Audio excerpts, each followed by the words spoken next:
cumpre-me a mim dar-vos as boas-vindas, dizer a grande alegria que para nós é estar aqui nesta sessão hoje, que é uma sessão, digamos, que para mim representa o melhor da universidade, sobretudo da evolução que a universidade tem conhecido e que, por vezes, tem aspectos menos positivos, mas este da interação com a sociedade civil e da interação com as grandes questões nacionais é um dos aspectos mais interessantes da universidade nos nossos dias. Aliás, como todos sabem, enfim, a comissão que preparou esta reforma tem uma larguíssima componente universitária, desde logo no seu presidente, que, enfim, deixou-se tentar um pouco por outras sereias e atrasou, esperemos poder dizer assim, a carreira universitária brilhante que tinha começado e que é, digamos, tradicional na família dele, como sabem.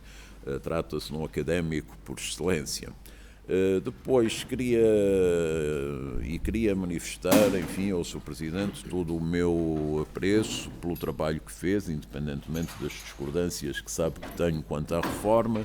Essa é uma coisa totalmente diferente, mas, digamos, trata-se obviamente de um trabalho de grande qualidade, de grande sacrifício pessoal e, digamos, a forma como esta Comissão tem trabalhado no permanente diálogo com a sociedade civil, chamemos-lhe assim, na permanente tentativa de discutir as decisões, é verdadeiramente um modelo que muito gostaríamos que fosse seguido nas várias reformas e, portanto, as minhas homenagens e o meu respeito. Que são naturalmente extensivos a todos os membros da Comissão. Queria também, na pessoa do Pedro Santos Guerreiro, queria agradecer muito pessoalmente ao Pedro Santos Guerreiro e ao jornal, à Elizabeth Miranda, que deram um contributo fundamental para este debate sobre a reforma do IRC, ao conduzirem, digamos, um longo inquérito em que ouviram as mais variadas pessoas sobre este tema e depois fizeram todo um trabalho de sequência verdadeiramente notável. Eu sou, como eles sabem, um grande admirador do Jornal de Negócios, todos nós nesta sala seguramente somos admiradores do Jornal de Negócios e aproveito para pedir ao Pedro Santos Guerreiro que transmita à Helena Garrido as minhas felicitações pelo prémio mais do que justo que recebeu ontem da Ordem dos Economistas e, digamos, aí noto alguma tendência do Jornal de Negócios para atuar de forma monopolista, dado que no ano passado tinha sido o Pedro Santos Guerreiro, muito justamente, a ser nomeado, a receber o prémio Carreira. Quando se começa a receber prémios Carreira com a idade dele é verdadeiramente fabuloso. Imaginem quando ele chegar à minha, quantos prémios já recebeu. E, portanto, digamos, isso é qualquer coisa de muito agradável, que registro com muito prazer e que corresponde a uma justiça que nem sempre existe. Depois os meus cumprimentos muito especiais também à professora Ana Paula Dourado e ao professor Gustavo Lopes Courinha por esta excelente iniciativa e por terem organizado esta sessão. Os meus agradecimentos a todos os que aceitaram nela participar quer como oradores, quer como como assistentes, espero que também oradores nos períodos de debate. Cumprimento aqui de forma especial o meu último colega de mesa, o professor Vasco Valdés, que volta aqui qual filho pródigo à casa dele, onde tem andado um pouco arredado, embora sempre bastante presente nas iniciativas do IDEF e naquilo que posso trazê-lo cá. Bom, vamos então ao trabalho, com este atraso todo. E, portanto, renovando os meus profundos agradecimentos ao Pedro Santos Guerreiro, passava-lhe a palavra. Muito obrigado. Muito obrigado, professor Paz Ferreira, e muito obrigado também pelas referências. Eu vou entregar o cumprimento que fez à Helena. De facto, o prémio foi o mesmo, mas não foi o mesmo, porque a diferença foi que no ano passado, quando eu recebi, os prémios ainda não pagavam IRS. Bom, mas não estamos aqui para falar de IRS, estamos aqui para falar IRC, da reforma do IRC, que está neste momento a ser discutida em Conselho de Ministros e que ontem enfim, não lhe posso chamar de entrevista, mas ontem o Primeiro-Ministro na RTP confirmou que queria avançar. Ainda não o tinha feito, mas ontem numa resposta, quando disse que não era certo que o IVA da restauração pudesse descer, até porque já estava prevista a descida do IRC, confirmou que a reforma de facto avança. Não é propriamente uma novidade, ou não é uma grande surpresa, mas é uma oficialização. E é provavelmente, se não a única, a grande medida de estímulo ao crescimento económico e à atração de investimento que está prevista, ou que estará prevista, julgamos nós, na proposta do Orçamento de Estado a apresentar dentro de dias. O debate tem sido muito grande e nós, de facto, como disse o professor Paz Ferreira, durante o mês de agosto fizemos um debate diário no Jornal de Negócios e depois que se seguiu em setembro, e pudemos atestar que a reforma é curiosamente muito mais polémica no meio académico e jurídico do que no meio político. O Partido Socialista ainda não se pronunciou sobre a reforma do IRC, nomeadamente se vai apoiar ou não, e a contestação ou a crítica que foi feita nessas páginas do jornal mostrou-nos que a reforma é muito menos pacífica no meio académico e jurídico, como eu dizia. Aliás, o Dr. Lobo Xavier neste momento está ensanduichado por duas pessoas que escreveram, publicaram artigos no Jornal de Negócios no mês de agosto que o criticaram bastante. Não a ele, mas à proposta de reforma que o grupo de trabalho liderado pelo Dr. Lobo Xavier propôs. E é por aí precisamente que vamos começar. Vamos fazer 2 painéis de seguida, sem intervalo, a não ser uma pequena troca de cadeiras, e no fim, pelas 10h30, pelas 11 horas, faremos um debate à volta dos 2 painéis. O debate, espero eu, que seja a partir da plateia, mais do que das minhas perguntas, das vossas, lá chegaremos. Antes disso, vamos para este primeiro painel, começando precisamente pelo Dr. António Lobo Xavier, que vai fazer uma apresentação e que depois será comentada pelas pessoas que estão à minha direita logo de seguida. Muito obrigado, professor Lobo Xavier, Dr. Lobo Xavier.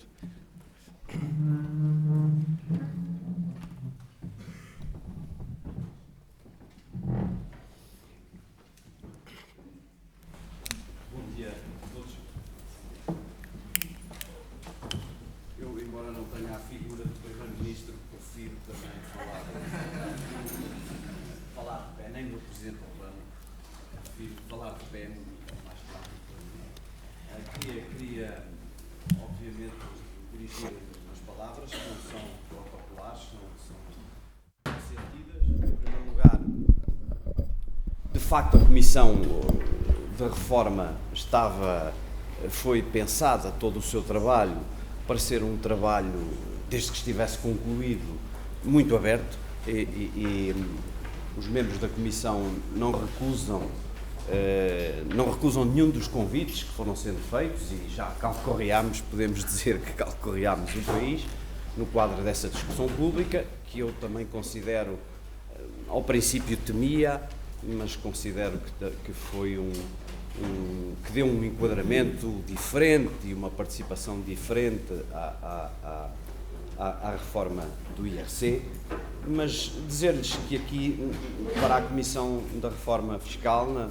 na Faculdade de Direito da Universidade de Lisboa e no IDEF, não era mais um evento ou mais uma conferência, era o lugar onde se impunha ir, porque de todos os lugares onde fomos, era aqui de facto onde se impunha estar, não tanto por causa das críticas, mas essas críticas eram desafiadoras e estimulantes, não tinham nenhum assinte pessoal, nem nenhum traço desagradável ou amargo, e pelo contrário estimularam. Suponho que eu e pelo menos o José Almeida Fernandes nos esforçaremos por responder a essas críticas, mas porque porque a Faculdade de Direito e o IDEF são um centro de conhecimento das matérias que estão em causa, do direito fiscal,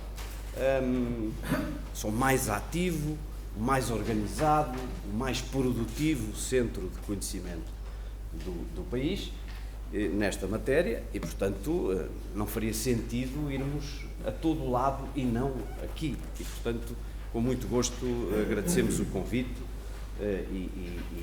e a mim pessoalmente, que sou muitas vezes convidado, agradeço essa simpatia regular, recorrente. Depois também me apraz estar na companhia do Vasco Valdés, meu colega e amigo, com quem cruzámos-nos na reforma fiscal de 1989, 88, 89, em condições completamente diferentes. O Vasco lembrar-se-á que nesse tempo estavam talvez todos os professores das faculdades de Direito do país e todos os assistentes das faculdades de Direito do país, mais economistas, mais técnicos, mais administração fiscal, enfim, havia dezenas de pessoas nessa comissão. Se calhar isso tornava as coisas mais difíceis. A nossa comissão era pequena, mas muito coesa e muito operacional.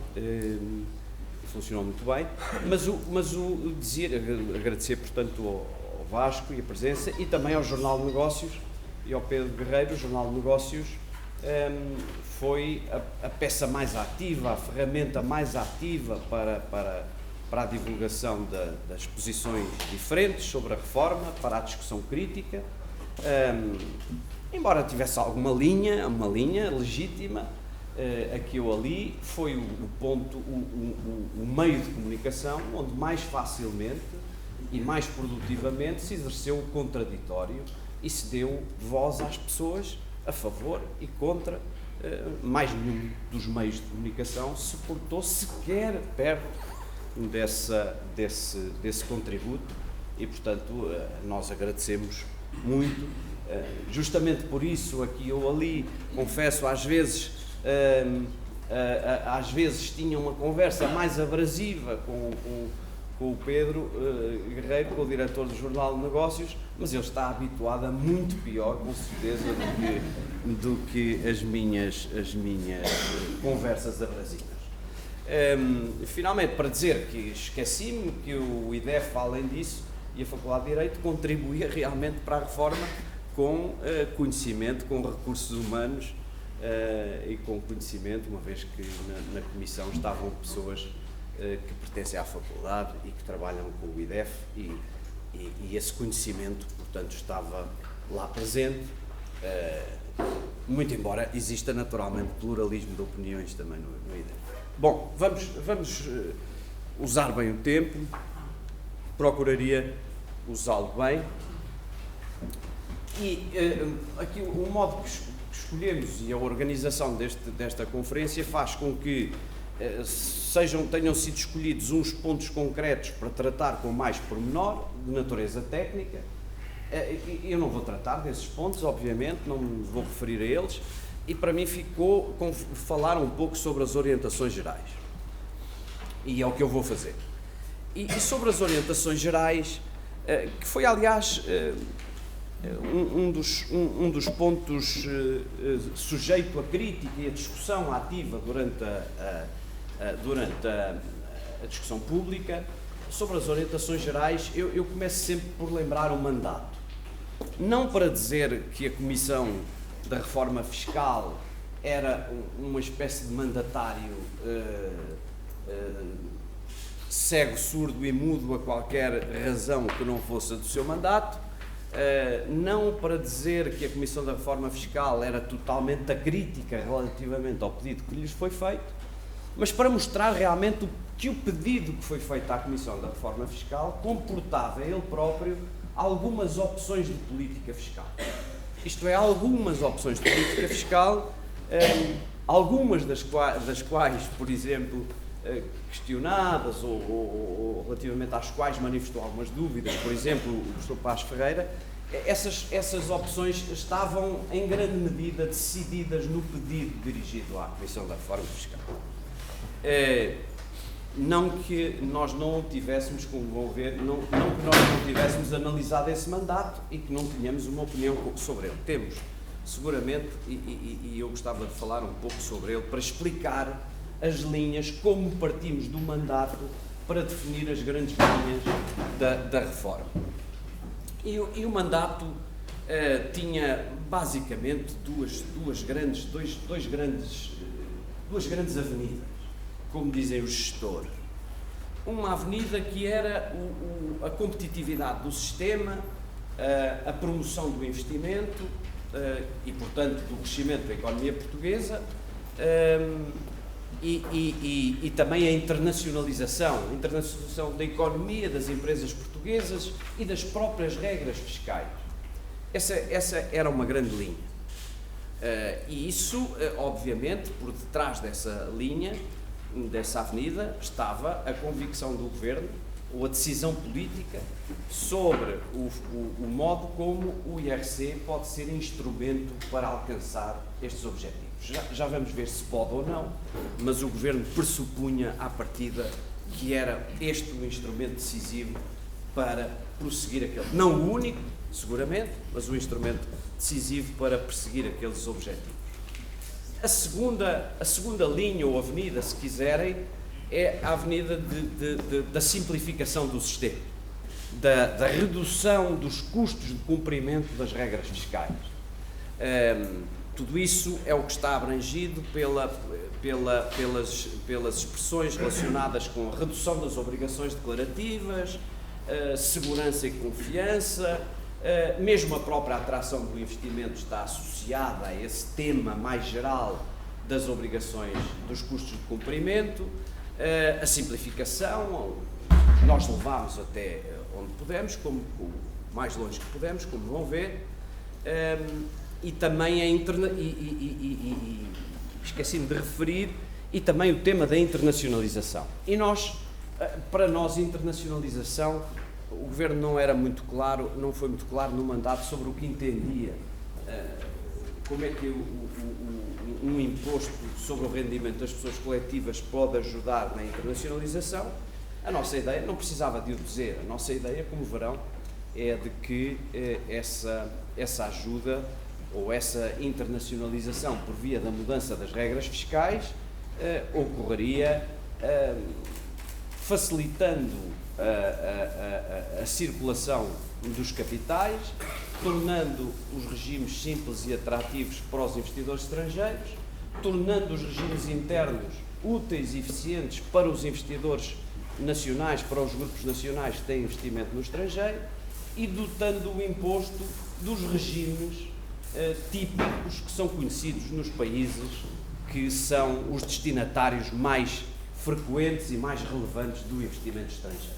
Para nós, internacionalizar por via do IRC é isto: tornar mais fácil o investimento direto estrangeiro em Portugal, mais rentável, mais atrativo, tornar mais fácil a internacionalização das empresas portuguesas no exterior e permitir que o sistema fiscal português seja reconhecido no exterior através das categorias para que normalmente os investidores olham, e que os regimes não sejam coisas tão complicadas que ninguém consegue facilmente explicar, como acontece atualmente, mas que sejam aqueles regimes que os investidores, os consultores, os auditores, os bancos conhecem e sabem que são os regimes próprios da maior parte dos países destinatários de investimento estrangeiro.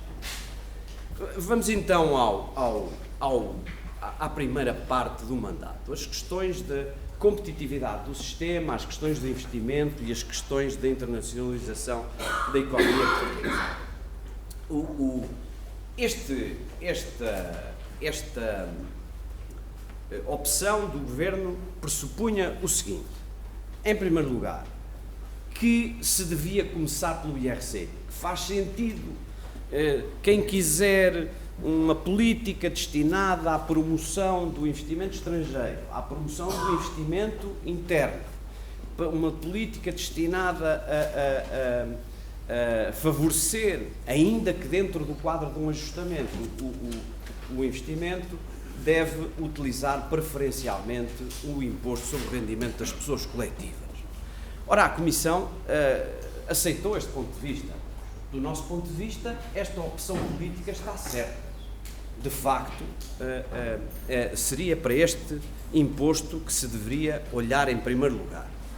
E deveria ser e deveríamos olhar em primeiro lugar porque não existe praticamente discussão, lamento, há sempre discussão, mas na literatura não existe praticamente discussão, nem nos relatórios das instituições internacionais mais reputadas, Portanto, não é preciso incluir aí o FMI.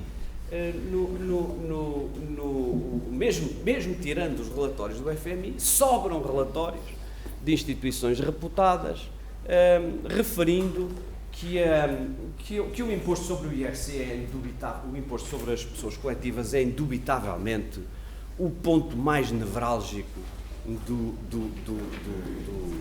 do investimento e das distorções económicas.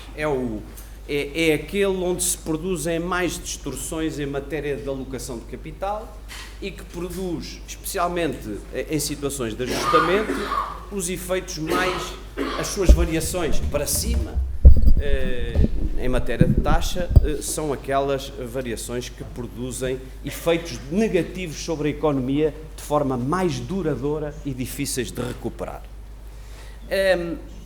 Porquê é que isto é assim? Porquê é que de facto... Porque é hoje comumente aceito, em primeiro lugar, que de facto o imposto sobre as pessoas coletivas é um imposto decisivo para a questão das decisões do investimento e é, em primeiro lugar, por razões de taxa. Não só por causa da taxa, mas é, em primeiro lugar, por razões de taxa. Como sabem, a Comissão do IRC pôs sempre a questão das taxas de lado. Para nós, a questão das taxas era uma opção que o Governo deveria tomar de acordo com cenários que nós procurámos construir, mas tratámos isso completamente à parte. A nossa reforma era uma reforma de modificação da lei substantiva. A decisão sobre a taxa depende de muitas escolhas, especialmente de natureza orçamental, depende de convicções e nós pusemos sempre esse trabalho à parte, no sentido de que pode-se fazer a reforma do IRC sem mudar as taxas. E, portanto, não era uma questão essencial. Mas a taxa é uma questão essencial em matéria de investimento. Não é a única, mas é uma questão essencial. E eu ia falar um pouco sobre isso, sobre de que depende a alocação de capital, as razões, como é que isso joga com as situações de estabilização orçamental dramática em que vivemos, falar dos aspectos da internacionalização e falar também um pouco das questões de equidade. Quanto à questão, ao modo como o IRC, ou o imposto análogo, interfere sobre as decisões de investimento, a primeira questão é desde logo a questão da taxa. E na questão da taxa, costuma-se distinguir a taxa média efetiva e a taxa marginal efetiva, e ainda a taxa estatutária, a taxa legal, procurando mostrar que as decisões dos investidores, onde investir, quanto investir e onde localizar os lucros, dependem do comportamento destas taxas. E Portugal não compara bem nos rankings destas taxas, tanto da taxa média efetiva como da taxa marginal efetiva.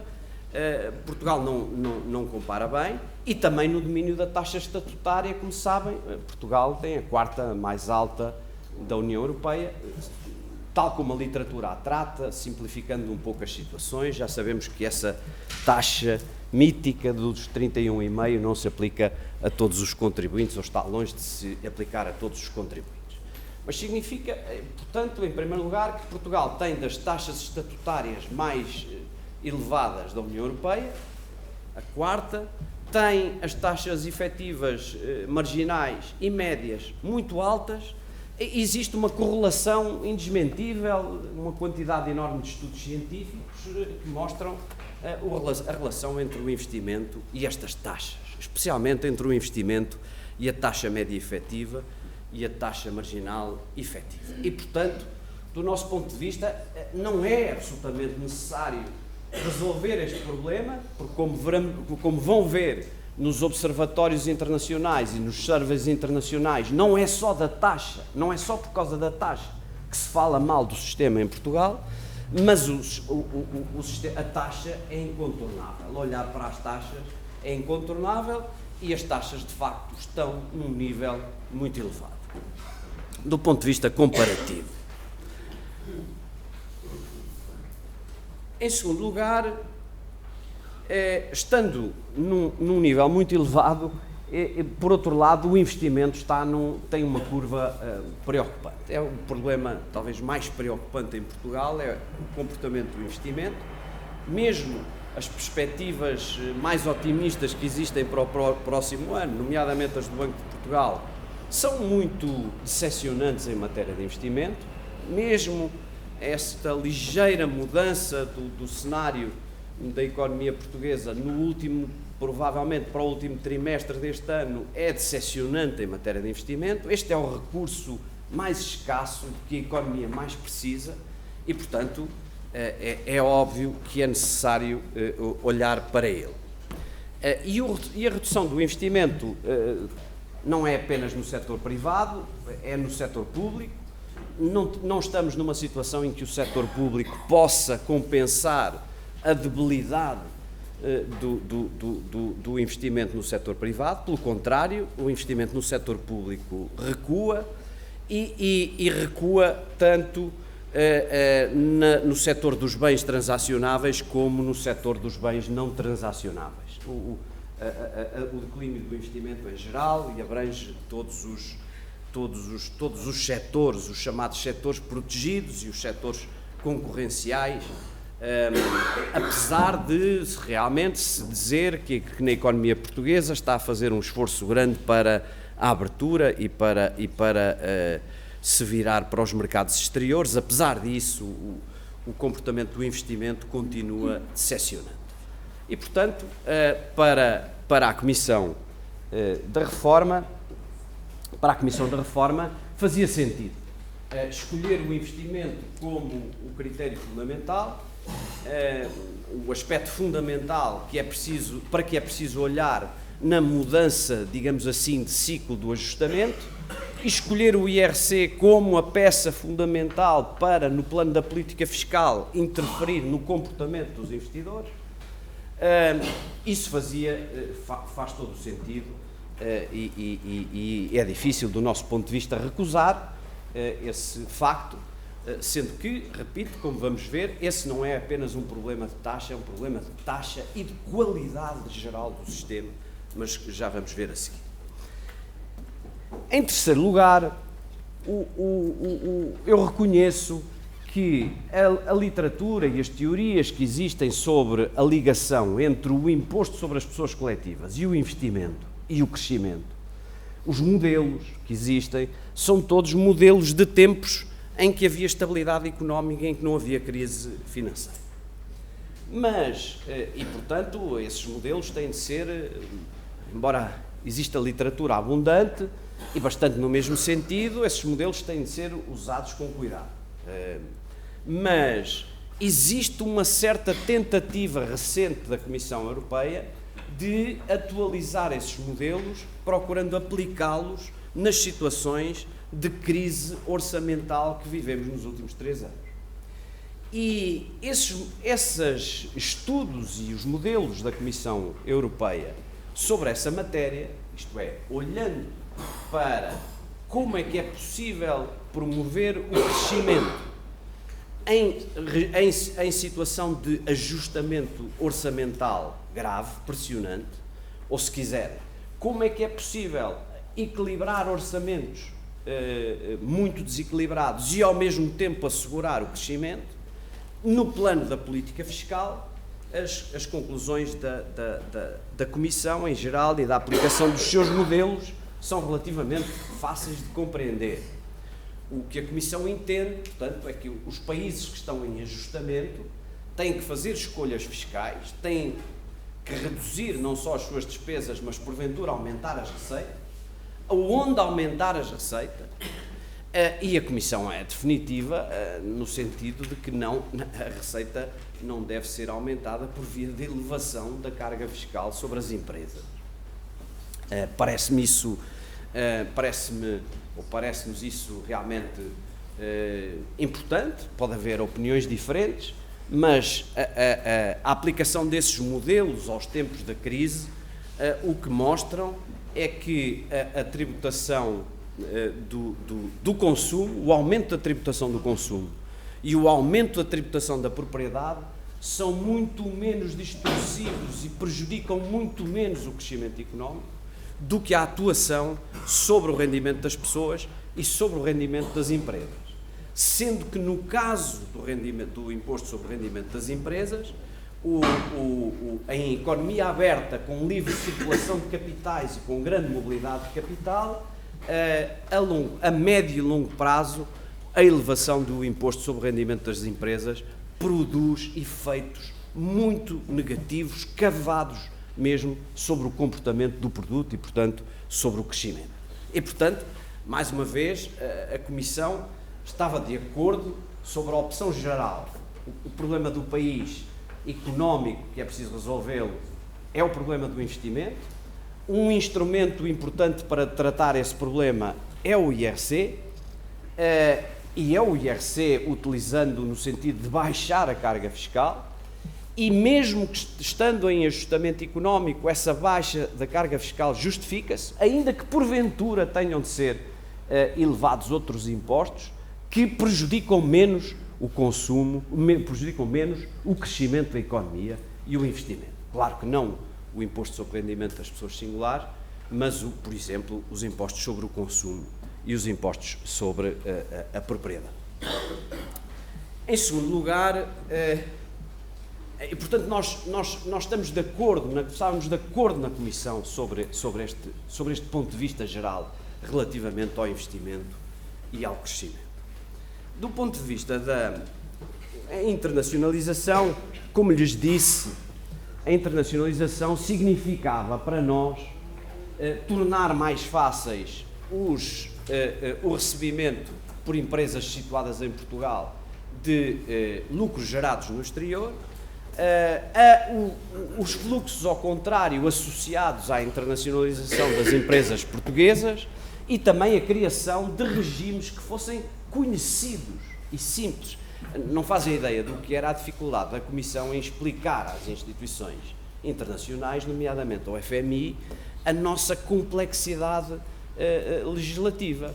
Nós, para explicarmos, o FMI fica impaciente quando tentamos explicar os vários componentes da taxa do IRC. Nunca mais acaba, eu disse várias vezes, parece um sketch do Gato Fedorento, porque perguntam, a taxa é 25? É 25. Pronto, então vamos considerar nos cálculos, não, atenção, que há uma derrama. Não, mas atenção, mas há umas tributações autónomas, mas há uns pagamentos especiais por conta, mas esses não são devolvidos. Tecnicamente sim, teoricamente sim, na prática não, porque existe uma taxa tão cara de inspeção para serem devolvidos esses PECs que ninguém os pede de volta. Portanto, levámos praticamente um dia para explicar e para corrigir os números do FMI na utilização para tentar ajudar a Comissão, sobretudo em matéria dos efeitos da reforma sobre o investimento. E isto repete-se um pouco em todos os regimes. Também, por exemplo, nos regimes de eliminação da dupla tributação, ou da dupla tributação económica, também é complexo explicar, porque o nosso regime não corresponde basicamente aos regimes tipo, não correspondia aos regimes tipo, como vão ver, dos países destinatários do investimento estrangeiro. E, portanto, é preciso sempre dizer, mas atenção, há uma circular, isto está lá, mas não é assim que se entende, porque, entretanto, saiu uma portaria e, portanto, para nós internacionalizar era facilitar os fluxos de fora para dentro e de dentro para fora, adotar uma perspectiva de Portugal é também um exportador de capitais e não é mais um país em desenvolvimento apenas preocupado em receber capitais do exterior e ter um tipo de regimes que fosse facilmente intuído e conhecido pelos agentes internacionais, pelos investidores, pelos consultores. Pega-se num manual de uma consultora internacional para ver os regimes fiscais dos países. Normalmente, onde há mais asteriscos e notas é em Portugal, porque é preciso explicar tudo, isto é assim desde que, e nós devíamos mudar isso. Para nós, a internacionalização optava por aceitar um paradigma que o paradigma da tributação, do princípio da territorialidade, que o José Almeida Fernandes vai falar mais à frente, mas eu não resisti a roubar um slide de um documento recente sobre a discussão da reforma nos Estados Unidos, da reforma fiscal nos Estados Unidos. Nos Estados Unidos está-se a discutir uma reforma da tributação das empresas e parece, quem estivesse distraído e só visse uma tradução portuguesa dos textos e da discussão, parece que estamos em Portugal. Porque nos Estados Unidos a taxa efetiva da tributação das empresas manteve-se muito alta ao longo do tempo. É um dos poucos países onde a taxa não se reduziu significativamente, mantém-se mais alta do que estava no final dos anos 80 e, portanto, nos Estados Unidos discute-se esse ponto. Mas esse não é o ponto que me interessava aqui. O ponto é que os Tax Reform Groups querem que o Presidente Obama, ou sugerem que os congressistas mudem de paradigma, acabem com a ideia da tributação mundial, com a ideia de que nos Estados Unidos deve ser tributado o Worldwide Income e passem para uma tributação de base territorial, em que se interessa apenas em taxar ou tributar a riqueza que é produzida no país e se desinteressem ou tratem de forma a proteger, a evitar a dupla tributação, a riqueza vinda de fora e recebida por empresas sediadas nos Estados Unidos. E esse é o nosso ponto de vista. Aliás, Portugal figura ali entre os países que têm uma opção pelo princípio da territorialidade. Mais uma vez a literatura científica foi enganada, porque Portugal parece que tem relativamente uma coisa que se chama SGPS, mas em relação aos rendimentos oriundos da maior parte dos países não protege, não elimina a dupla tributação. Portugal não está para os americanos está ali bem colocado, mas nós sabemos que o lugar dele não é exatamente ali. A eliminação da dupla tributação é muito restrita, é restrita aos fluxos da União Europeia e internamente tem também várias limitações. Mas nos Estados Unidos, portanto, a opção é passemos para um regime de territorialidade.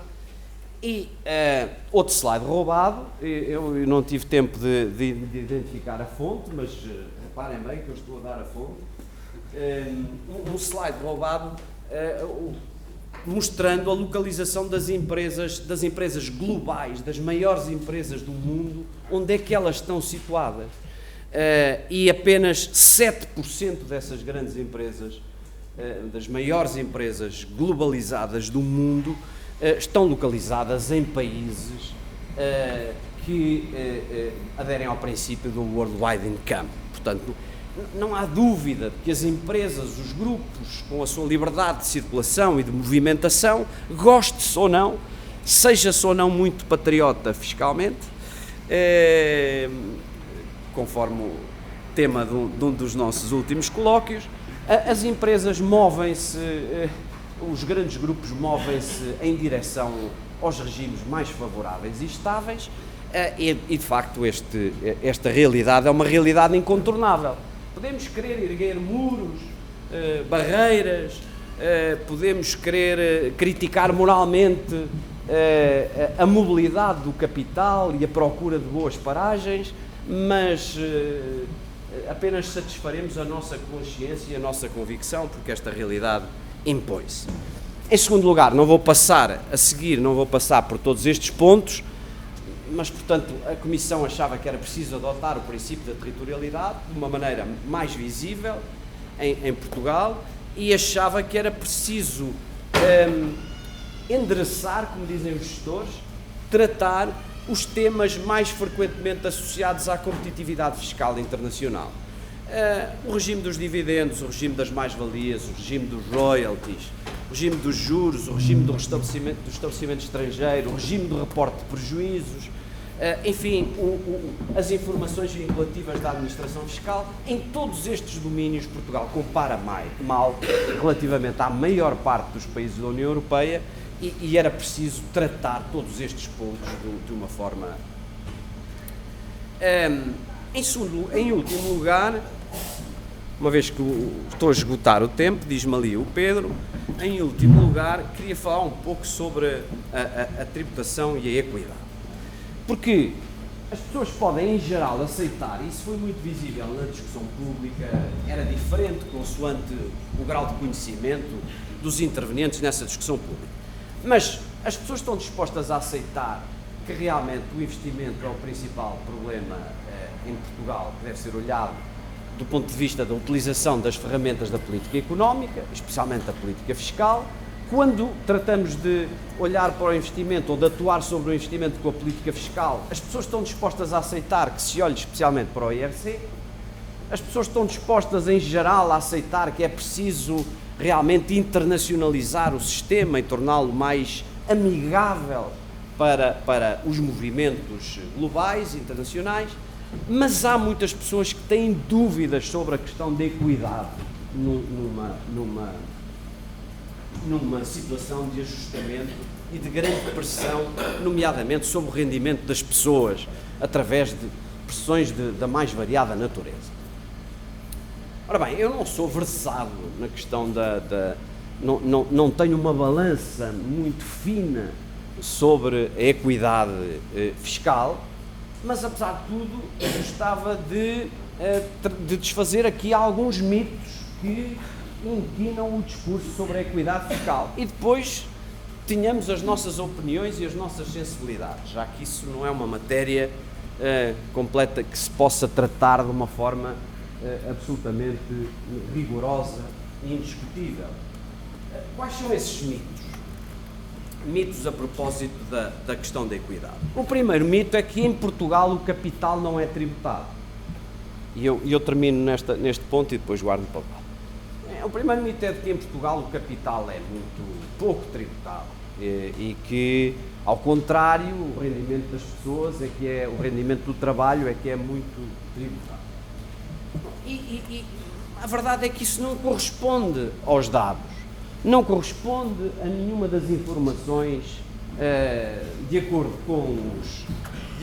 com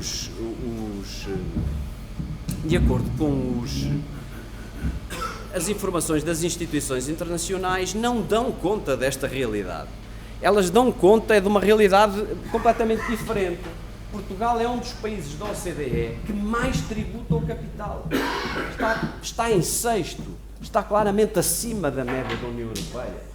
E está, obviamente, porque a tributação do capital não é olhar para o IRS e ver quanto é que lá corresponde à categoria de rendimentos de capitais. Não é isso que é tributar o capital. Tributação do capital é, pelo menos na versão mais simplificada, a soma da tributação das empresas com a tributação da distribuição de lucros aos donos dessas empresas. E desse ponto de vista integrado, Portugal tem uma das taxas mais elevadas da OCDE. E também desse ponto de vista, ao contrário do outro mito, Portugal, na aparência, tem um grande gap, uma grande diferença entre a taxa marginal mais elevada do IRS e a taxa do IRC, mesmo agora quando ela é alta. Mas a verdade é que se acrescentarmos a isso a tributação da distribuição de lucros, Portugal é dos países mais alinhados, em que a tributação conjunta das empresas mais se alinha com a taxa marginal mais elevada do IRS. É dos países onde esse alinhamento é mais significativo. E do meu ponto de vista, o que não é correto é olharmos só para a tributação do capital no IRS ou só para a tributação do capital em matéria de IRC. A tributação do capital é conjunta e, porventura, ainda deveríamos acrescentar outras realidades nesse conceito de tributação do capital em Portugal. Mas seja como for, não é verdade que em Portugal o capital não seja tributado, é tributado de uma forma pesada, o que é difícil de compreender num país com as características de Portugal. Mas ainda em matéria de equidade e em matéria dos mitos, ou da forma como se faz a discussão pública, queria voltar atrás também por outra razão. que é, ainda neste plano de equidade, é que, por vezes, na discussão pública, as pessoas, o observador médio tem tendência a pensar que o imposto sobre as empresas é um imposto sem vítima. Não é lá, estão lá uns muros de cimento com umas máquinas dentro e uns telhados, sendo bancos, edifícios espelhados, altos e elegantes, e, portanto, quer dizer, está muita gente a sofrer, muitas pessoas a sofrerem, é preciso que essas coisas sofram também. Como se realmente tributar as empresas fosse, o imposto sobre as empresas fosse uma espécie de imposto sem vítima, e como se as empresas também se pudessem sacrificar, fizesse sentido falar do aumento da carga sobre as empresas como têm de participar nos sacrifícios do país. Esses muros e telhados têm de participar nos sacrifícios do país. Ora, não é assim, não é assim, escuso dizer nesta plateia, com esta companhia, quem paga os impostos sobre as empresas são as pessoas. Está bem, mas quais pessoas? Eu compreendo a discussão sobre a equidade, que as pessoas dizem, está bem, são as pessoas, mas isso temos que ver quais. Se eu vou descer o IRC, quem é que vai beneficiar com isso? E a tendência normal das pessoas é dizer, vão beneficiar pelo menos os ricos donos das empresas. Os ricos donos das empresas. Ora, também não é assim. Durante muito tempo, de facto, vivia-se na convicção de que quem suportava o encargo sobre as empresas, os impostos sobre as empresas, eram os titulares do capital. Mas essa ideia hoje, exclusivamente, hoje está abandonada. Existem abundantíssimos estudos, os quais lhes deixo aqui, se por curiosidade científica quiserem ver, abundantíssimos estudos que apontam para que o trabalho paga uma parte importantíssima do burden, da carga fiscal sobre as empresas. E desculpem que lhes diga, não é assim tão difícil de perceber. Eu cheguei a dizer à CGTP e ao GT na discussão pública, eu tenho dificuldade em perceber como é que os sindicatos são contra o alívio da carga fiscal sobre as empresas, em geral, como proposta geral. Porque os trabalhadores portugueses, obviamente, pagam, nós temos essa intuição, não precisamos da literatura científica para perceber isso, que a elevação dos custos das empresas leva as empresas a produzirem reestruturações e que em Portugal, em geral, reestruturar significa despedir, cortar salários ou congelar salários. E, portanto, não é difícil perceber esse modelo, um modelo que apresenta taxas muito variáveis, mas que mostra sempre o trabalho, segundo os grupos da reforma fiscal nos Estados Unidos, mais de 60% do burden é suportado pelo trabalho. Eu não vou tão longe, não proponho taxa nenhuma, não sou economista, sou jurista, mas ao fazer as leis olho para o que dizem os economistas, vários, uma série longa, que é para não ser facilmente enganado. E, portanto, quer dizer, nessa discussão sobre a equidade, admito que haja problemas de equidade, mas tenhamos em atenção, são as pessoas que vão pagar, e problemas de equidade seriam graves se nós, baixando a taxa do IRC, transferíssemos esse ganho para os titulares do capital diretamente. Ora, nós impedimos essa transferência. Nós, se houver descida da taxa do IRC, o que a Comissão propõe é que, na passagem para as pessoas singulares dos lucros gerados pelas empresas, aumente na mesma medida a tributação.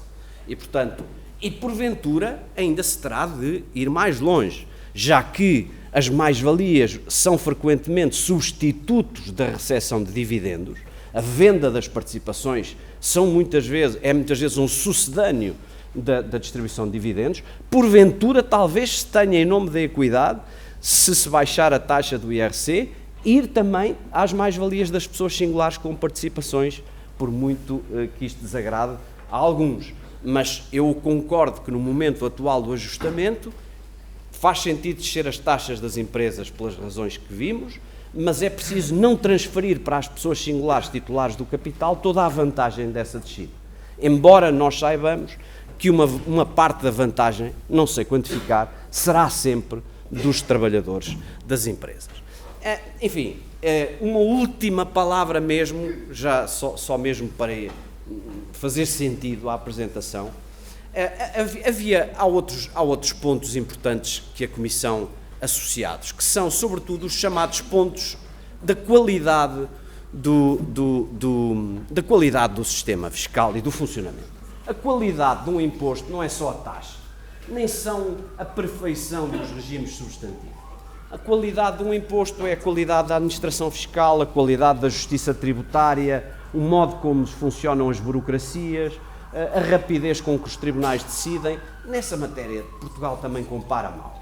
Aliás, nos relatórios internacionais, Portugal aparece, por exemplo, no World Economic Forum, quase em último lugar, justamente por causa dessas razões. Não é só a taxa, é a burocracia fiscal, todos os aspectos de falta de qualidade do sistema fiscal. E, portanto, nós não podíamos dirigir-nos a todos esses problemas. Não podemos tratar da atitude da administração fiscal, não podemos reformar a administração fiscal, não podíamos mexer nos tribunais. As coisas que podíamos fazer era simplificar, eliminar as obrigações acessórias, reduzir os custos de cumprimento e reduzir os pontos, fortemente os pontos de litigiosidade.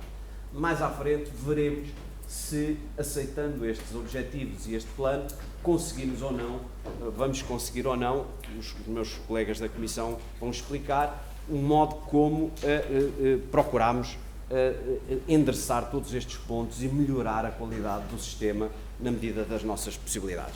Desculpem, Pedro, desculpe e a mesa em geral levar tão longe, mas ainda me entusiasmo a falar sobre este tema e perco um pouco, mas não foi muito, não me perdi muito. Muito obrigado.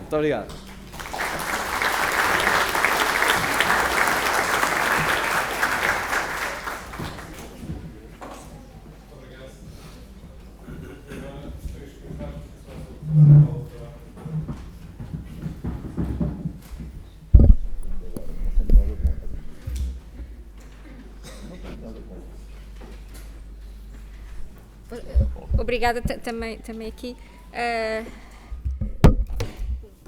Claro, aí o iPad. Muito bem. Vou ser muito breve. Vou apenas salientar 3 pontos. Tributação das empresas não tem, de facto, na minha opinião, nada a ver com o patriotismo fiscal. E a territorialidade é, sem dúvida, a tendência atual. E optarmos pela territorialidade nesta mudança de paradigma é algo que provavelmente é muito adequado, quer no contexto de espaço, quer no contexto de tempo.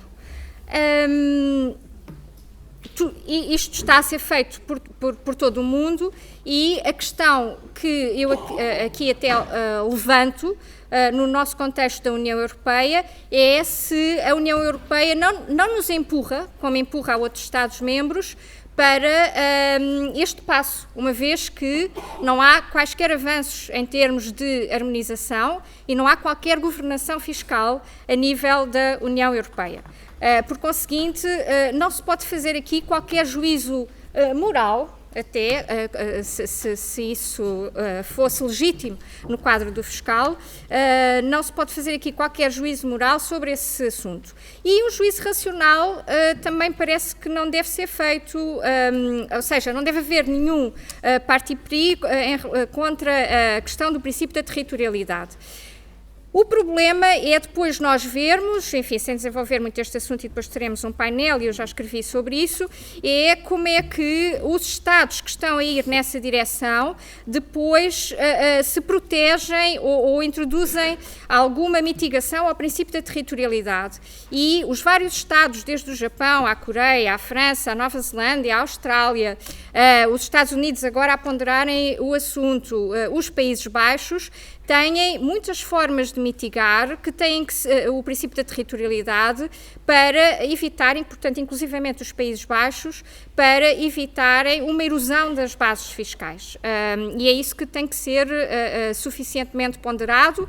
Enfim, não elogiei, até pela pressão de tempo, o anteprojeto, mas é um excelente anteprojeto e, naturalmente, que um anteprojeto não é um trabalho terminado. Os códigos fiscais, como todos sabemos, não estão nunca terminados. determinados e, por isso, esta questão da ponderação do que é que devem ser as regras anti-abuso, simplificando assim, é algo que, na minha opinião, ainda está por fazer no quadro enfim, pelo menos da primeira versão do anteprojeto. A outra questão aqui, que é uma questão...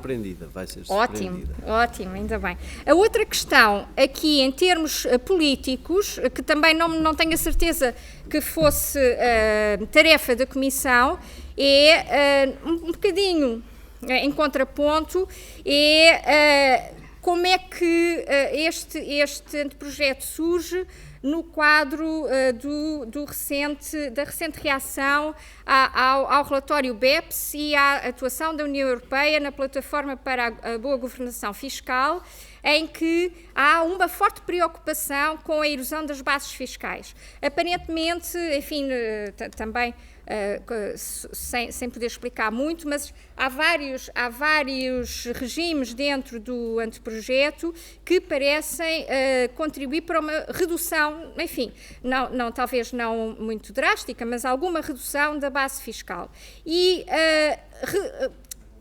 relacionando isto com a questão da mudança de paradigma mundial depois do relatório de anti-BEPS, digamos assim, a verdade é que, embora racionalmente o IRC deva atrair o investimento e não deva servir para moralizar, a verdade é que notícias que apareceram nos mainstream media e que deram origem ao G20, à declaração do G20 e ao mandato para a OCDE reagir, tem em conta e muito a opinião pública mundial sobre o pagamento ou não pagamento de impostos por parte das empresas. Portanto, não é assim tão irrelevante em termos políticos. Eu comecei por dizer que não tenho a certeza que esse seja o papel da Comissão, mas é certamente o papel do Governo, ter em conta a opinião pública e não uma mera racionalidade do que deve ser feito em termos de IRC.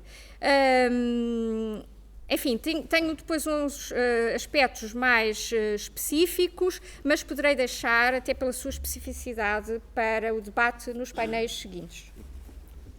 Obrigado.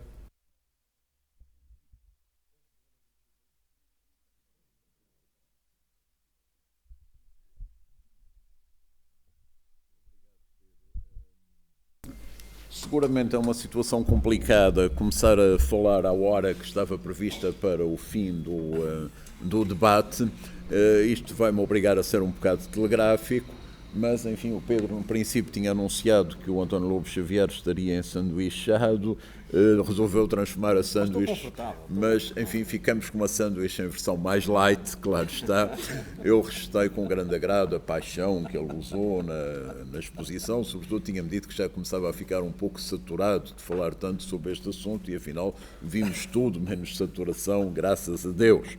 Bem, e, naturalmente, que muitas das coisas que ele disse merecem o meu acordo e, como ele sabe e todos sabem, muitas outras não merecem, o que é sempre feito, naturalmente, com o maior dos respeitos.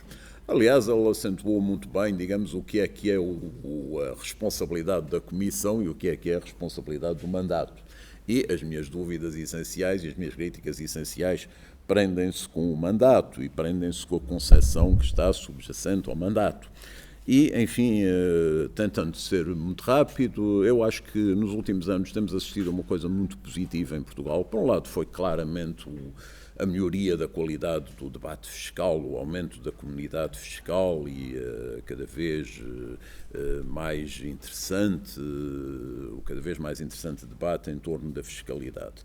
E o outro foi uma grande mudança da percepção da generalidade da população em relação à matéria fiscal. Eu acho que durante muito tempo, por razões que agora não há tempo para analisar, havia alguma desatenção sobre a carga fiscal, havia alguma desatenção sobre as opções fiscais. E havia, designadamente, havia, designadamente, alguma desatenção quanto a uma coisa fundamental, que é da cidadania fiscal. Nós habituamos muito a conceber os impostos como um dever, além de um dever, são para mim um direito de cidadania.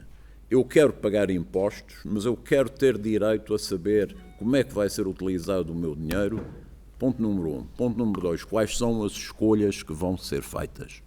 Porque todos sabemos que a construção de um Estado Social, que para mim é uma das grandes realizações do século XX, que nos transpôs para aquilo que Norbert Bobbio chamava a Idade dos Direitos, teve um preço e um preço fiscal muito alto, que levou, digamos, a uma subida, podemos dizer assim, generalizada dos impostos.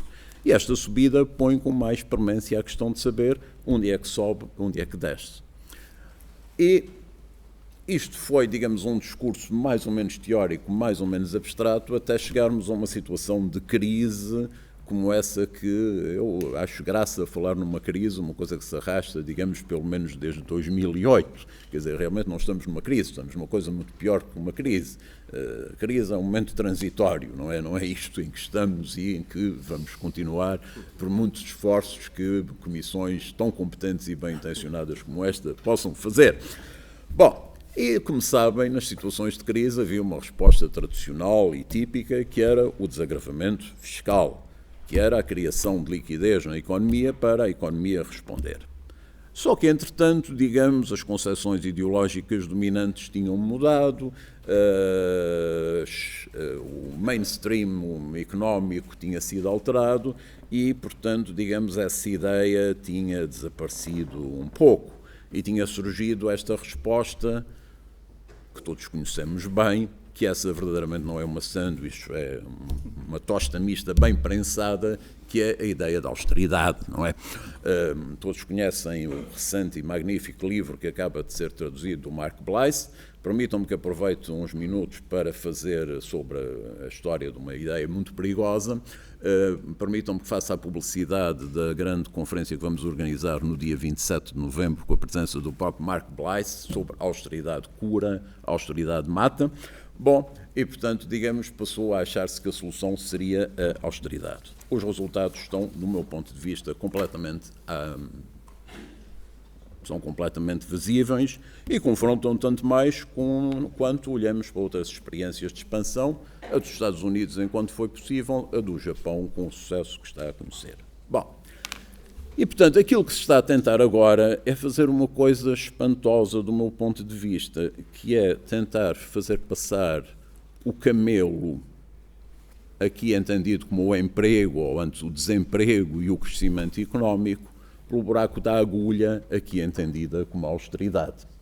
E, portanto, o que é que esta iniciativa representa? Uma tentativa de, mantendo um quadro geral profundamente negativo para o crescimento económico, introduzir um fator de crescimento. Ora, eu gostava imenso que estas coisas fossem assim, mas não são assim tão simples.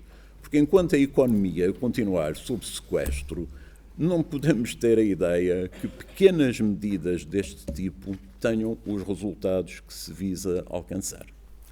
E depois há a questão de se, foi aqui colocada, o António Lobo Xavier diz uma coisa que eu peço desculpa, mas tenho que discordar, que é que há uma evidência empírica total sobre as vantagens da descida das taxas sobre o capital. A literatura económica é pelo menos mixed. Há para todos os gostos. Nós, aliás, já sabemos que a estatística é tudo menos segura, não vale a pena citar casos mais célebres, mas, portanto, não vale a pena termos ilusões. Há estudos que apontam num sentido, mas provavelmente os estudos maioritários até vão noutro sentido. E depois há outra coisa, é que esta é uma medida que tem um custo, como todos sabemos. Este custo já está evidente para todos, é um custo que somos nós que vamos pagar, e é um custo certo. As vantagens desta medida, estas peço desculpa, mas como toda a gente reconhece, são incertas. Aliás, com grande honestidade, a Comissão reconhece isto mesmo. O professor António Martins ainda recentemente declarou que, de facto, não há um cálculo económico sobre os benefícios que podem resultar desta vantagem. Não, há a ideia que daqui resultarão, mas se me corrigirem e me disser quanto é que Portugal vai ganhar, eu fico felicíssimo, me faz favor. Não, há um cálculo sobre os efeitos da descida das taxas sobre o investimento e depois esse efeito na receita fiscal, e há ainda um modelo que o Governo tem, mas não mostra, que é o modelo da Comissão aplicado, que é o modelo da Comissão Europeia, que estuda os efeitos mais detalhados sobre balança de pagamentos, sobre emprego e sobre crescimento. Bom, estou estupefacto. Não, estou estupefacto. Portanto, há um estudo secreto que demonstra, que nos traz esta boa notícia. Secreto é uma maneira de que hoje as palavras são complicadas. Bom, a informação, ok. Eu A informação oficial. Em Portugal não estou em Holanda, mas retiro esta. A informação oficial que eu tinha era a de que não havia a possibilidade de quantificar, não existiam modelos que permitissem calcular o que é que se poderia ganhar com isto. E, nesse caso, digamos, corre-se o risco que eu referia de acabarmos, se calhar, a conseguir um resultado perverso em vez de um resultado benéfico. Já foi aqui referida a divergência de opiniões entre meios empresariais e meios académicos. A Deloitte, enfim, com toda a qualidade que lhe reconheço, recentemente conduziu um estudo que mostra, digamos, um enorme entusiasmo nos meios empresariais. As associações empresariais anteriormente também se tinham manifestado, enfim, tenho que saltar sobre muitas coisas, mas, portanto, digamos, temos este lado. Como sabemos também, no tal agosto quente do Jornal de Negócios, sobre a reforma do IRC, as opiniões essas foram bastante mais nuancées. Ora bem, eu peço desculpa, mas volto à minha ideia. A evidência empírica internacional é muito variada, há estudos para tudo. Não é, aliás, esse o único caso. Por exemplo, a célebre equivalência ricardiana, também se pode encontrar demonstrações da equivalência como demonstrações da não equivalência. Ou seja, nós juristas, que durante uns anos fomos muito esmagados pela ideia que a economia era uma ciência totalmente exata, rigorosa e que não falhava, começamos a ficar agora um pouco mais à vontade ao perceber que o rigor dos números às vezes não é assim tão rigoroso. Bom, e depois temos assim umas notas impressionistas, por exemplo, um senhor chamado Warren Buffett, que suponho que já terão ouvido falar, que, enfim, teve este comentário, por exemplo: tenho trabalhado com investidores há 60 anos e não tenho visto nenhum fugir de um investimento sensato por causa da taxa de imposto sobre o potencial ganho. E esta ideia, enfim, Warren Buffett, pode-se dizer, está um bocado velho, está um bocado passado, embora, digamos, acho que a experiência portuguesa e as grandes figuras que surgem no comentário político e social portuguesa mostrem que as pessoas com a idade ganham cada vez mais sabedoria. Escuso de citar, toda a gente sabe os casos em que estou a pensar. E Warren Buffett, manifestamente, para além de alguns aspectos, enfim, que possam ser mais controversos no passado, sabe seguramente do que fala quando diz uma coisa destas. Já sobre a simplificação, meu caro António Lobo Xavier, o Warren Buffett não se pronunciou, mas estou certo que sim, que isso pode assustar investidores, isso seguramente. A taxa é outra história, é o que demonstram alguns dos estudos, mas, enfim. Aliás, eu gostava de lembrar que a própria Elizabeth Miranda, num dos estudos, num dos textos que publicou, recordou, por exemplo, que a própria OCDE, que é, digamos, a grande instituição inspiradora, ou uma das grandes instituições inspiradoras deste tipo de medidas, é clara a recordar que não há receitas universais ótimas e alertar para a necessidade de se acautelar que uma descida do IRC em relação ao IRS não cria uma grande diferença de tributação com dois efeitos. Um é levar os sujeitos individuais a organizarem-se sob forma empresarial e a outra é a necessidade de manter um equilíbrio razoável entre eficiência e equidade. O próprio Fundo Monetário Internacional tem vários estudos em que conclui que os cortes de taxa e os paraísos fiscais podem estimular o investimento em alguns países, mas não parecem estimular o crescimento económico. E julgo que é isso que realmente se pretende ao tentar fazer a tal travessia da agulha, não é? Do buraco da agulha. O Congressional Budget Office do Congresso norte-americano também já opinou que um corte nas taxas das empresas não é um método particularmente efetivo de estímulo ao gasto empresarial. É claro que depois temos a curva de Laffer. Eu acho que a Comissão, e muito bem, e muito inteligentemente, foge da curva de Laffer a 7 pés, não quero ouvir falar em tal coisa. A curva de Laffer, como todos estão recordados, é o que está no fundo por trás de tudo isto, mas é uma construção que foi feita, ao que se sabe, a uma hora de almoço, num jantar, num almoço na Wall Street, num coisa de papel, num guardanapo de papel e tal, e foi esse o grande cálculo económico que esteve na base da curva de Laffer, com as consequências trágicas que isto teve para o mundo todo. E depois temos um problema que é este, que é o de que, por exemplo, o Fórum Económico Mundial identifica 12 pilares da competitividade para perceber o que é que pode atrair o investimento. E entre estes pilares estão coisas como as infraestruturas, a saúde, a educação, a preparação geral da população, a tecnologia, etc. E isto dá um resultado interessante, aliás, é que alguns dos países que, segundo o Fórum Económico Mundial, têm uma melhor competitividade, são países com taxas muito elevadas sobre o capital. Pensemos na Suécia, pensemos na Finlândia, é certo que estes países têm vindo a reduzir, mas ainda assim ainda estamos em valores muito altos. Bom, A Suécia baixou para 22, professor. Agora. É verdade, a propósito disso, já agora se me permite, antes que me esqueça, então gostava também de voltar a uma coisa, um dos seus mitos finais. Eu acho que aí foi uma questão de forma que usou, dizer que era um mito que se pagava muito no trabalho e que não se pagava no rendimento individual. A primeira parte sim, a segunda não, mas o que foi uma questão de formulação, que provavelmente queria dizer era que porque paga-se muito no rendimento, nós pagamos muito no IRS. Sim, essa parte não é um mito. Ok, Parte não é um mito. Fico mais tranquilo. É que eu pensei, a minha carteira está enganada, ou as liquidações de impostos estão enganados, porque o Dr. Lobo Xavier dá-me esta boa notícia que é um mito. Pois, também me parecia. Muito bem. Ora bem, e depois, enfim, o número de...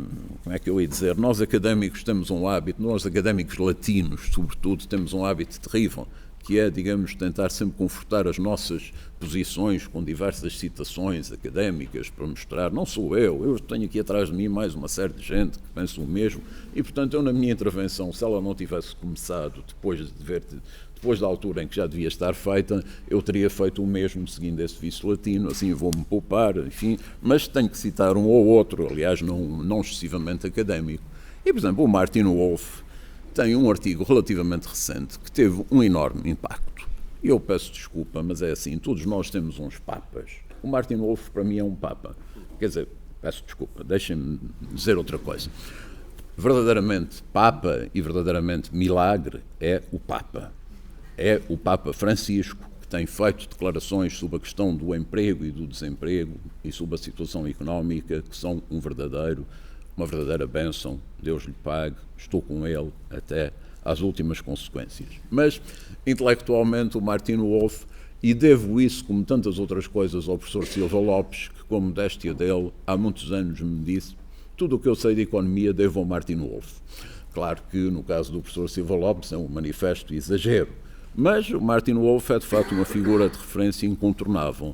E ele tem sustentado 2 pontos muito importantes. Primeiro é que isto de concentrar a discussão sobre os déficits e o nível dos impostos é pôr a discussão num nível de segunda ordem, é não discutir as coisas que são verdadeiramente fundamentais.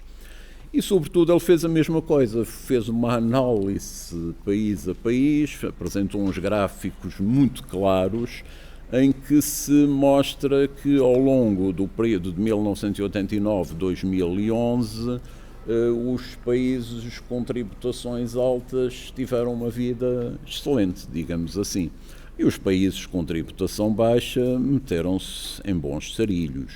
Uso dizer que entre esses países, Grécia, Espanha, Portugal, coisas assim. E, portanto, digamos, a conclusão do Martin Wolf é que a carga tributária nada reflete sobre o desempenho económico de um país, sendo antes um reflexo das diferentes preferências sociais sobre o papel do Estado. O que tem muito mais relevo é a cultura, a qualidade das instituições, incluindo o direito, os níveis de educação, a qualidade dos negócios, a abertura ao comércio, a força da concorrência e assim por diante. Talvez fosse melhor tratarmos disso tudo. E claro que também temos que tratar do sistema fiscal.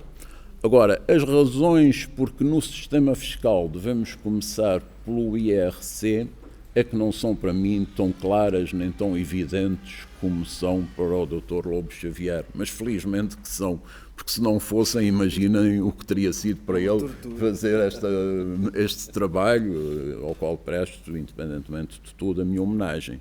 Porque, como lembra, por exemplo, lá ia eu fazer citações académicas, não, de facto, digamos, outros impostos, já foi aqui referida, por exemplo, a questão da descida possível da IVA sobre a restauração, talvez isso fosse uma medida bastante mais útil e com resultados muito mais imediatos no emprego e mais numas coisas que são interessantes para a população.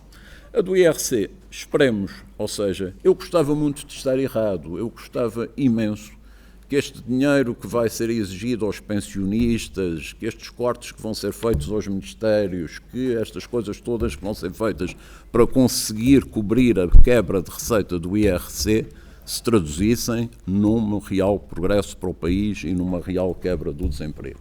Não quero ser mal entendido, não desejo o mal da reforma, pelo contrário, desejo tudo o bem, mas está no meu direito de cidadania colocar a dúvida e colocar a questão. Muito obrigado e peço desculpa do tom telegráfico, mesmo assim, porventura, mais longo do que isso.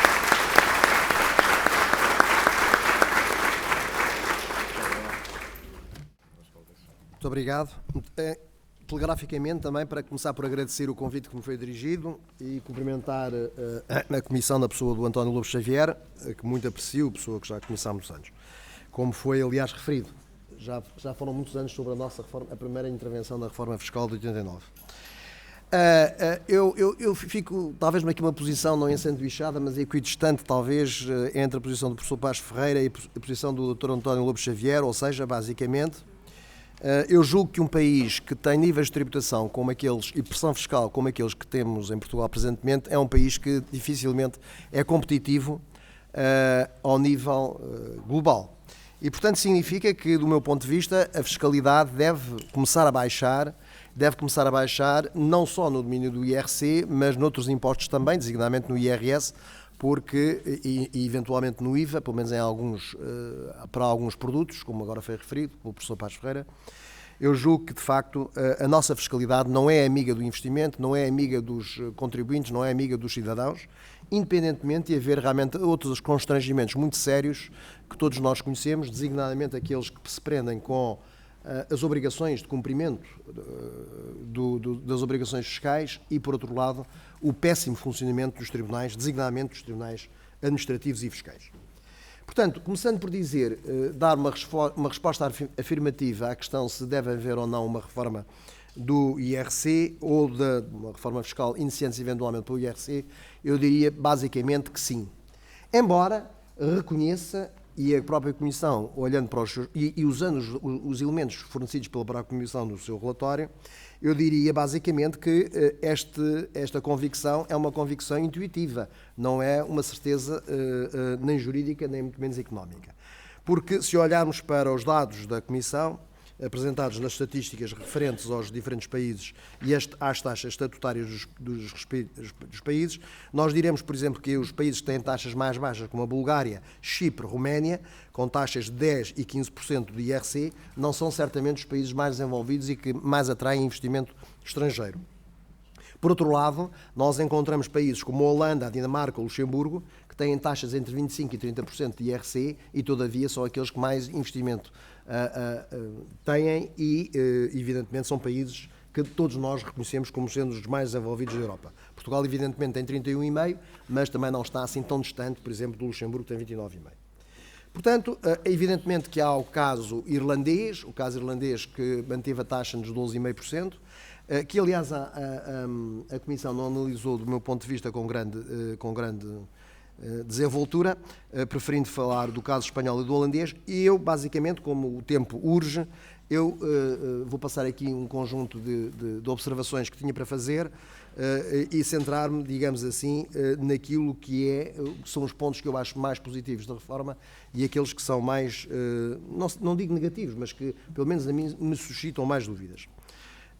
Desde logo, eu julgo que há um ponto que é, enfim, relativamente positivo, que é a reintrodução do regime simplificado de tributação para as pequenas e médias empresas, sendo certo, todavia, que isto introduz a instabilidade legislativa portuguesa, que é, porventura, uma peste tão grande ou tão grave, ou mais grave ainda, do que a própria taxa estatutária do IRC.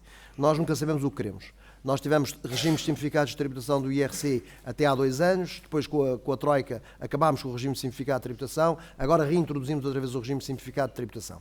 Eu penso que é positivo, mas agora também não antevejo que haja um sucesso muito flagrante nessa reintrodução da taxa do regime simplificado de tributação, até porque, da experiência anterior, ele abarcava um número muito pouco significativo de empresas, para aí 7% ou 8%, porque, no fundo, a introdução do regime simplificado de tributação tem custos de contexto.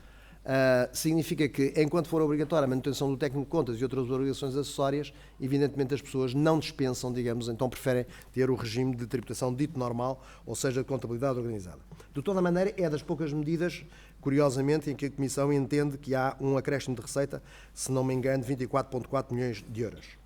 Por outro lado, também concordo com o conjunto de princípios de medidas que visam a menor litigância fiscal, portanto, no fundo, procurando acolher no texto da lei orientações jurisprudenciais mais ou menos constantes e que eu julgo que são um ponto positivo e que podem, eventualmente, diminuir a litigância, que é realmente uma coisa tremenda em Portugal e que bloqueia muito o funcionamento adequado dos tribunais.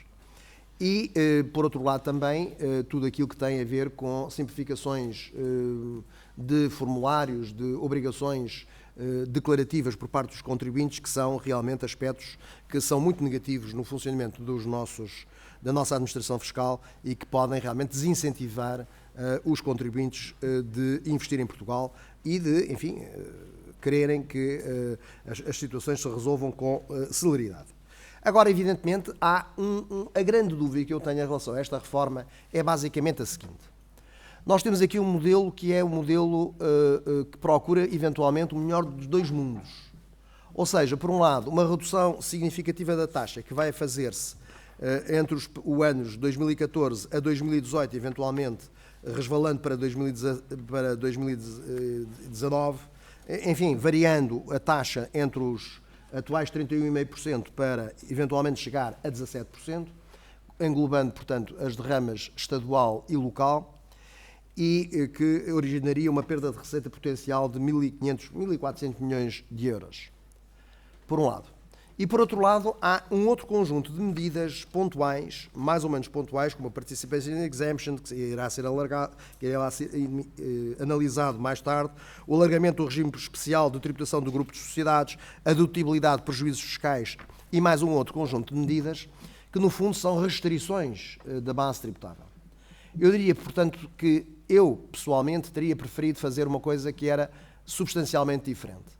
Ou seja, apostar mais na baixa da taxa do imposto e menos na concessão de regimes privilegiados de tributação através da eliminação de algumas situações de tributação que hoje existem e, portanto, significa basicamente que, do meu ponto de vista, é mais transparente, mais claro e mais visível o caminho da reforma fiscal do IRC através de uma redução da taxa do imposto e, simultaneamente, com o alargamento da base tributável do mesmo. Aliás, eu tive a oportunidade de dizer isso ao António Lobo Xavier numa reunião que tivemos no âmbito das consultas que ele fez na preparação do anteprojeto de reforma. Por exemplo, custa-me um pouco admitir que neste momento haja regimes fiscais, por exemplo, privilegiados, em que todos nós, cidadãos, pagamos os custos, por exemplo, com deduções para fundos complementares de segurança social e de reforma, que algumas empresas, grandes empresas, podem usufruir e podem fazer descontos. Somos todos nós a pagar através da diminuição da base tributável do IRC, mas em contrapartida, ao mesmo tempo, o Governo corta forte e feio nas pensões generalizadamente dos cidadãos. E, portanto, acho que há aqui efetivamente um problema de equidade e, portanto, eu pessoalmente preferiria um sistema mediante o qual houvesse de facto um alargamento da base tributável e, ao mesmo tempo, uma diminuição da taxa. Porque, no fundo, repare-se, o caso da Holanda, o caso o caso da Espanha, por exemplo, são países em relação aos quais a taxa estatutária do IRC para a generalidade das sociedades é alta, mas há realmente regimes fiscais privilegiados em relação a alguns tipos muito concretos de situações. Em Portugal, a reforma está a apontar aqui para a consagração de regimes fiscais privilegiados em matérias muito pontuais, cumulativo com uma diminuição das taxas. Finalmente, para não tomar mais tempo, eu diria pessoalmente, até porque é uma área que me é cara, como o professor Paz Ferreira, que fez parte do meu júri de doutoramento, sabe bem, que é o da tributação local, eu diria basicamente que há aqui uma acumulação de extinção de impostos ao nível local que eu acho que é criticável. Por um lado, é certo que é uma posição do FMI, segundo diz a Comissão de Reforma, no seu texto, que é a eliminação da derrama local. Mas eu acho que a OCDE sempre defendeu a tributação de impostos locais ao nível societário e também ao nível das pessoas singulares, pelo menos uma participação nos impostos estaduais e numa participação nos impostos ou numa derrama ou num imposto autónomo ao nível local. E se nós pensarmos cumulativamente que em 2018 também será abolido o IMT, imaginem, portanto, é um ponto que deixo aqui aos senhores jornalistas presentes, um ponto interessante saber como é que vai ficar o nosso IMI, porque as câmaras municipais vão ficar subitamente sonegadas duas importantíssimas fontes de financiamento, que são o IMT, que vai ser substituído evidentemente por um imposto de selo, que é um imposto estadual, e portanto não vai ter qualquer efeito em termos de menor carga fiscal para os cidadãos, e ao mesmo tempo pela eliminação da derrama local, e portanto significa que o IMI vai ter com certeza tendências para um crescimento significativo. Mas enfim, em termos muito telegráficos, dado o adiantado a hora, se o professor Paz Ferreira falou ao momento em que já devia ter a estar a acabar, eu já fui para além disso e, portanto, era isto que eu gostaria de apontar à Comissão de Reforma, sem embargo de felicitar a Comissão pelo trabalho desenvolvido. Muito obrigado.